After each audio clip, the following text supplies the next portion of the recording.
סיפורים לפני השינה. שם הסיפור: לא הולכים לישון. מר עגבניה וגברת מלפפון ישבו והסתכלו על השעון. עוד מעט ערב, כבר כמעט לילה, אמר מר עגבניה בפיהו קל. אבל הפעם לא הולכים לישון, קראה בשובבות גברת מלפפון.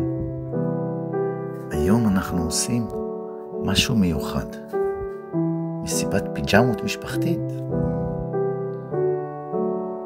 צנונית הקטנה רקדה בשמחה, וקרובית המתוקה קיפצה לצידה.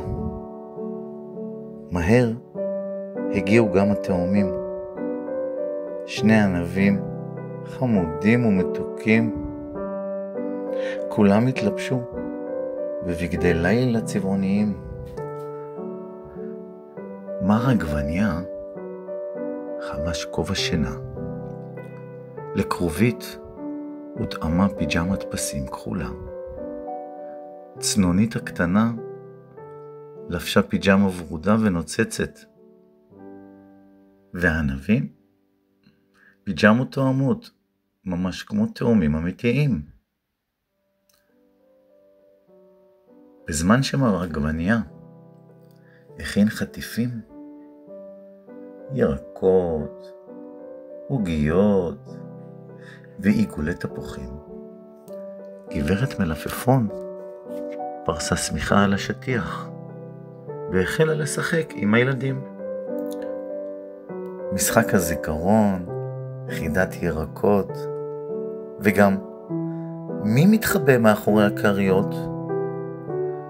הם צחקו, שרו, סיפרו בדיחות, שתו שוקו חם בכוסות אישיות, והדליקו אורות קטנים בצורת ירח וכוכבים, שהאירו את הסלון כמו שמיים קסומים.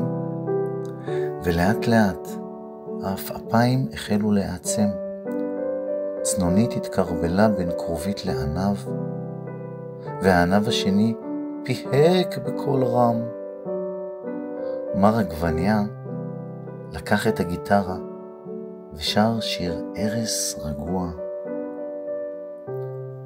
בתוך דקות כל הילדים נרדמו, חיבוק מתוק על הפנים, שמיכה על הכתפיים.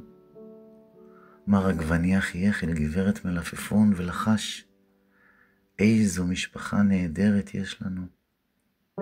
והם עצמם נשכבו לידם ונרדמו יחד באהבה ובשלווה.